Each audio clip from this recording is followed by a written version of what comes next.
Hello and welcome. On October 23rd, 2025, EASA issued Airworthy Dictive 2025-0234, and it's a critical safety update for the Airbus A320 family. In this explainer, we're going to break down exactly what this means for you and your fleet.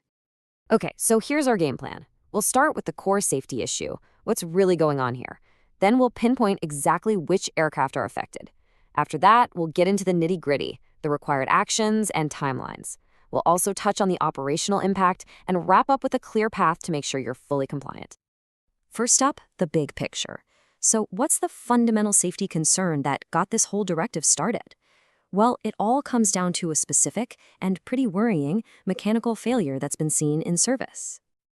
The reason for this AD is that there have been cases where an engine fire switch just self-released. And that's a huge problem because it can lead directly to an uncommanded engine shutdown, while you're in the air. And you don't have to take my word for it. EASA's own language here makes the severity crystal clear.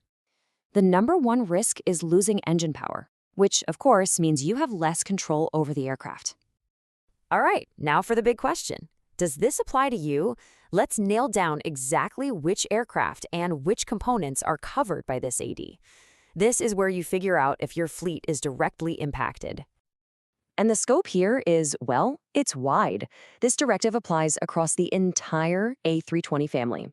That means all your A318s, A319s, A320s, and A321s are included, and it doesn't matter what their serial number is.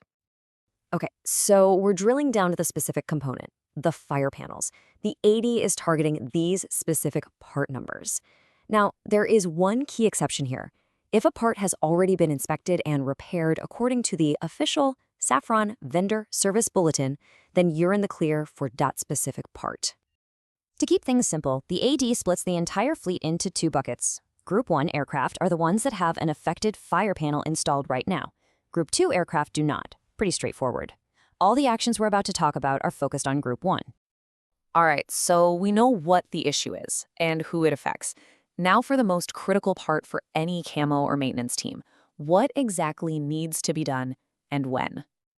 And here are your deadlines. This is the core of your maintenance planning. It's a tiered timeline, and the clock starts ticking on the AD's effective date, November 6, 2025. Think of this table as your quick reference guide. For maintenance planners, this is your decision matrix. It all comes down to whether your part's serial number is on that list in Appendix 1 or what you find during your inspection. And this is absolutely crucial. It's not just about fixing the aircraft you already have. Effective immediately, there are strict new rules about installing any of these parts. You can't just grab one from stores and put it on an aircraft anymore without checking. Okay, we've gone through all the technical tasks, but for management and planning teams, the implications run a lot deeper. Let's take a look at the operational side of things. So let's be perfectly clear. How much wiggle room do you have on these deadlines? Zero. None. Compliance with an airworthiness directive is mandatory, and these deadlines are firm. Now, the ad doesn't put a dollar amount on this, but we all know the operational costs are real. You have to factor in three key things: aircraft downtime for the work, the complex logistics of getting your hands on serviceable parts, and all the back-and-forth coordination with repair vendors.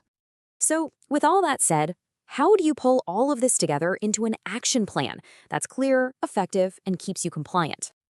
Following this 4-step roadmap is really the best way to do it. It takes you from identification and planning right through to execution and, of course, the mandatory reporting. It's a structured approach that covers all your bases. So the key takeaway here is pretty simple. All operators have to achieve full compliance by the deadlines.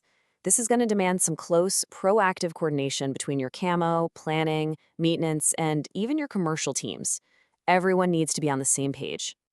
And that really brings us to the final critical question you should be asking right now. Is your compliance plan robust enough to mitigate this risk and ensure the safety of your fleet?